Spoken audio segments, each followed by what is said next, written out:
Wow.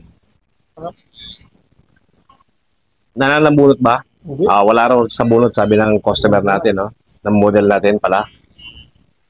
Open lever to mga kapromdi, ah. Pag mahinang klase ang motor mga kapromdi, share ko lang sa inyo yung mga experience ko. Pag in-open lever mo kasi, pag mahina yung motor at saka yung mahinang talim, kumakagat yung yung buhok dito, hindi siya masyadong tumatabas. Ito tumatabas, eh. Tsaka nananabunot mga kapromdi. Pag naka-open lever sa mga ibang blade, tapos hindi siya matalim. Ito na experience ng customer natin, no, ng model. Hindi raw nananabunot. Ibig sabihin, maganda rin ang nito, blade kahit papano.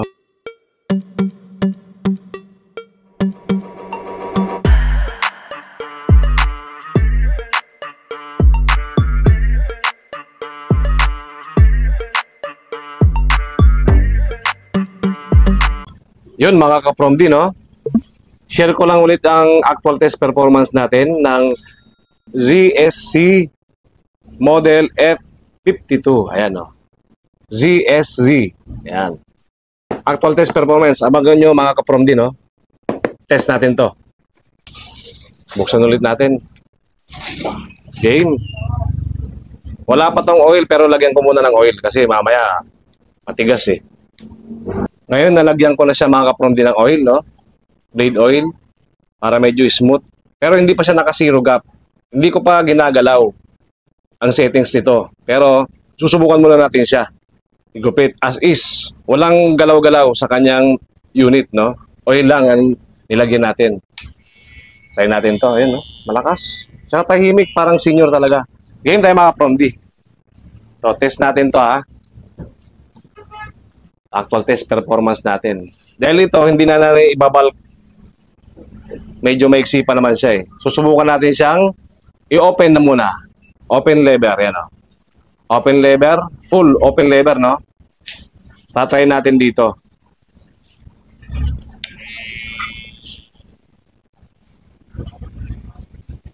Wow. Nananambunot ba? Hindi. Wala raw sa bunot, sabi ng customer natin, no? Ng model natin pala. Open lever to mga kapromdi, Pag mahinang klase ang motor mga kapromdi, share ko lang sa inyo yung mga experience ko. Pag in-open lever mo kasi, pag mahina yung motor at saka yung mahinang talim, kumakagat yung yung buhok dito, hindi siya masyadong tumatabas. Ito tumatabas, eh. Tsaka nananabunot mga kapromdi. Pag naka-open lever sa mga ibang blade, tapos hindi siya matalim. Ito na experience ng customer natin, no, ng model. Hindi raw nananabunot. Ibig sabihin, maganda rin ang nito, blade kahit papano. So malakas yung motor eh. Ayan, no. Malakas, nasa siguro hindi ko pa na yung specs nito eh. Nakita eh. Talaga lahat. Pero kaya in-actual test performance ko na, inuna ko na itong video na to. Pwede. Medyo bamigat ng konti. Pero panalo. Panalo siya. Panalo to. I-close natin, no? Okay naman.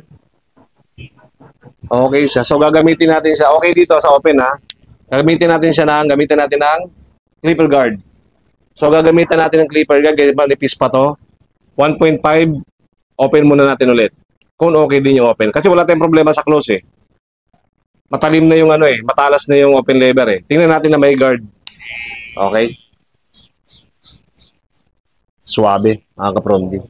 Nararamdaman ko yung power nito. Hindi man siya ganun kalakas pumawer yung motor nito, pero pwedeng-pwede. Panalo. Recommended to. Solid. Recommended siya mga kapromdi, Recommended siya. Pwedeng-pwede. Sulit na rin sa presyo nito. Yung bigat niya, sakto lang naman kahit papaano Kasi purong metal to. Kung sanay kayo sa mga plastic, medyo mabibigatan kayo ng bahagya rito kasi full metal siya mga kapromdi, Ayan, Solid siya, dumali. recommended ang clipper na to. Tsaka tahimik, hindi siya ganun kaingay. Ang gusto ko sa mga clipper talaga mga Promdi na ginagamit talaga. Halos lahat ng nire-review ko, ginagamit ko talaga yan. Yung tahimik. Kasi ultimo mga bata, ayaw na maingay. Ayaw na maingay na clipper. Lalo malapit sa tenga nila. Ito, solid. Solid to mga Promdi. Panalo. Panalo to. Performance nito. Ayan, no? Recommended. Gamitan natin siya ng 0.5. Open pa rin. Hindi na tayo magbabase sa close lever niya, no? Kasi sigurado naman. Mahirap kasing gumamit talaga ng open lever pag mahina ang motor at saka yung naka-open lever. Mahina motor, hindi pa masyado matalas, nangangagat, nangangain, masakit sa anit ng mga customer. Ito, hindi naman nagreklamang model natin. So, ibig sabihin, matalas din ang kanyang blade. Naka-taper blade pala ito mga Promdi. Hindi siya naka-fade blade, no? Taper blade siya. Sulit to. Ayan, panalo. Clipper na to. Mare-recommend mo talaga to sa iba. Hindi ka mahalan. Tsaka makinis niya, makinis. Yun nga lang, medyo madulas siya ng konti, no? Kasi nga, metal. Suggest ko mga Promdi, pag gagamit kayo ng ganito, lagyan nyo siya ng rubber dito. Yung mga rubber na anti-slip. Kasi mamaya, basa, pasmado kayo. Nako. Madalas babagsak ang mga clipper to kasi madulas. Lalo pag sa mga pawisin na mga kamay, na mga barbero. May mga barbero tayong mga pawisin mga Promdi, no? Mga pasmado. Hindi yung pasmado na nanginginig, medyo yung mabasa. Basa pala, basa. Kasi may mga pasmado na nanginginig yung kamay. Ito recommended ko, no? Hindi ko na siya in-open kasi sa open lever pa lang, solid na. Ayan. Susubukan natin sa kabilang side mamaya. Ito. Solid to. Hindi ka mabibigo dito mga Promdi. Panalo. 1,000 plus to eh.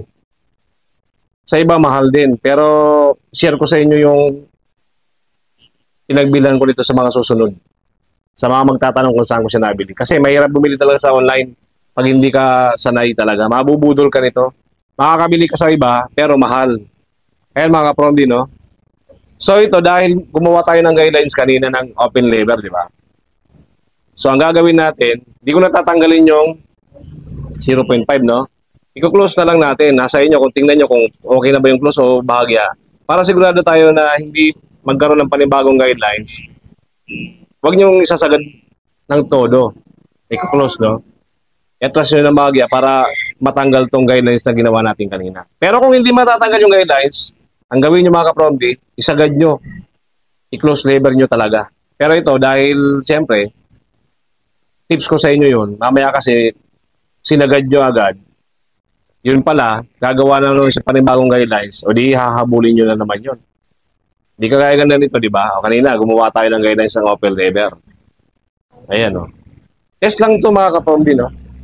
Yan, para masubukan natin kung talaga maganda bang tumabas nung si ZSZ F52. Ayan, okay naman eh.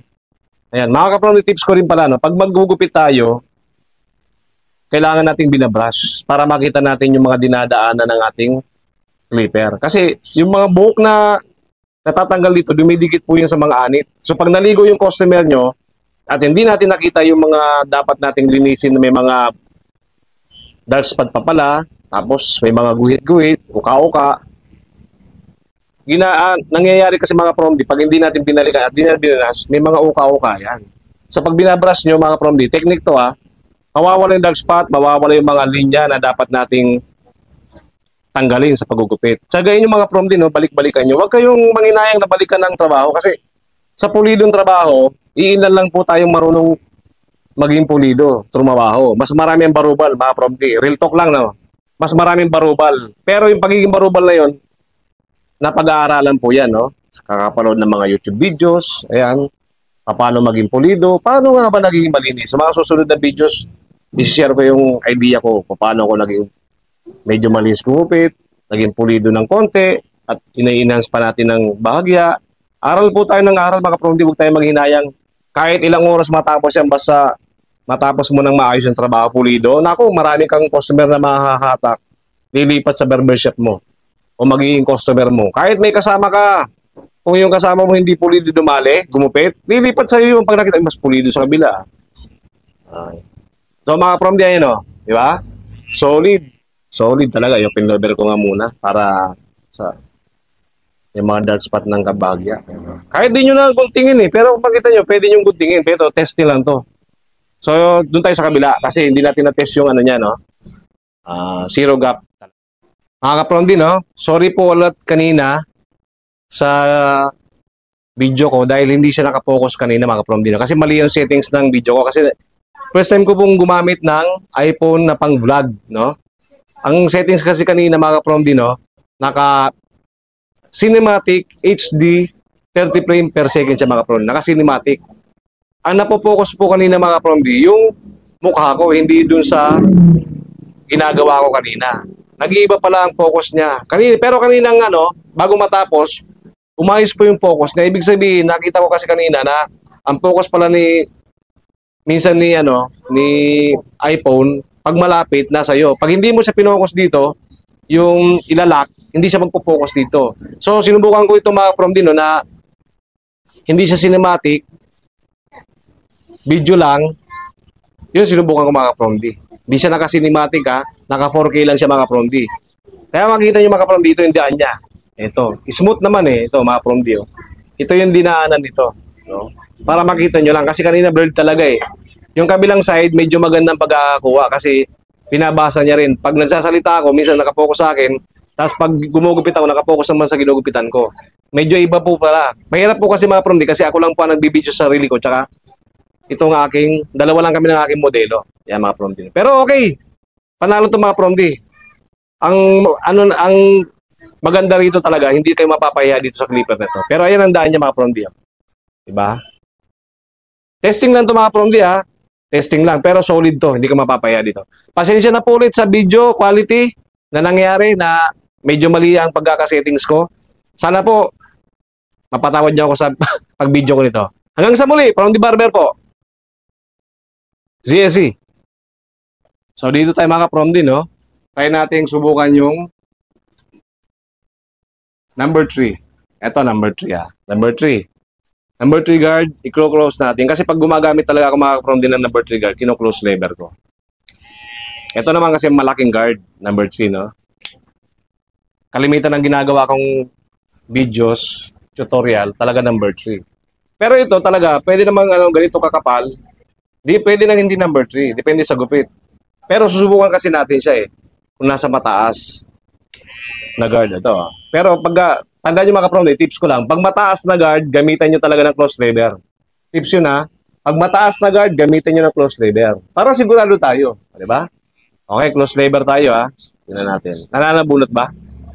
Hindi rin, oh. Kasi minsan, pag mataas ang guard at mapuro ng blade, ang talim, ha, ng clipper, ha, naku, nananabulot yan, kumakain. Ito, testing lang naman to, Pero ako, base sa experience ko talaga, sa dami ko ng mga budget clipper na affordable, na experience, naku, alam ko na kung matalas ba talaga hindi. At alam ko rin kung talagang medyo teka-teka, no?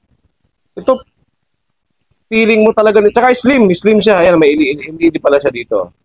LED, light. Pag nalo ba to, nakapula.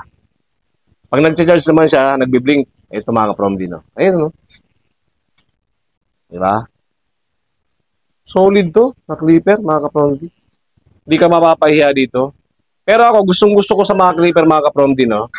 Yung may click lever. Hindi nga lang siya nagkaroon ng click lever. Pero sana magkaroon sila ng click lever na mga ganito. Ganito din style. Click lever talaga yung gustong-gusto ko. Click lever. So kanina mga from din, no? Di tayo nag-close lever, no? Ay, close lever tuloy. Naka-zero gap. Ngayon, si-zero gap ko. Pero hindi pa siya naka-zero gap, di ba? Magsi-zero gap tayo dito. Halimbawa dito, magte-taper fade kayo, high taper, no? Ayan, no? High taper yan. So, pag dito naman, pag taper lang ng mga low o mid, dito ang guhitan, no? Solid talaga to, no? Kuhang-kuha niya. Panalo. Sulit. Pwede nyo nga rin pang guhit-guhit din pag guidelines dito sa ano, sa mga patilya. Solid. So, hanggang dito na mga Promdi, no? Test performance, okay, panalo. Yung bigat, kung sanay kayo sa plastic na clipper, no? Kung sanay ka sa plastic, mag-a-adjust ka talaga ng bigat nito. Kasi minsan, mas maraming mura mga Promdi talaga na clipper, mga affordable, plastic talaga. So, kailangan mo rin talagang sumubok ng mga metal para yung adjustment ng bigat, magamay mo. Pero ito mga Promdi, hindi pa nakasirugap ha. Okay. Sisirugap nyo muna. Naka-taper fade, taper blade pala, slim, hindi siya bulky, no? Slim, pwede mo nga ma-adjust agad. Naka-swing lever pala talaga siya. Solid to. Panalo. Hindi bulky tapos hindi masyado kabigatan kahit metal siya. Yun nga lang isisirugap nyo. So, 1,000 plus lang to. Sa Lazada, Shopee meron din ito. ZSC ano? ZSC Magic Clip cordless. Hindi na kayo lugi dito. Panalo. Pero in the long run, malalaman ko kung mabilis ba siya malobat o hindi. Kasi may mga natitest ako mga Promdi, share ko lang. Maganda. Siyempre, actual test performance di ba? Pagkatapos, madaling malobat. Ako yung W mark ko ng mga NG119 tsaka ano ba yun? 121 yata yun. Nabuisit ako mga Promdi. Ang bilis malobat. Nung ginagamit ko na, nako, parang ilang gamit ko lang, wala na agad. So, tips lang mga Promdi, no? Medyo mabigat ng konti kasi metal. Pero panalo. Hindi ka ibibitin dito sa performance niya. Nakita nyo naman, di ba? Pakapyaw lang, pero solid to. Recommended. ZSC. Ayun. Hanggang sa muli, support. Subscribe po muna mga Promdi kung nagustuhan yung video na to.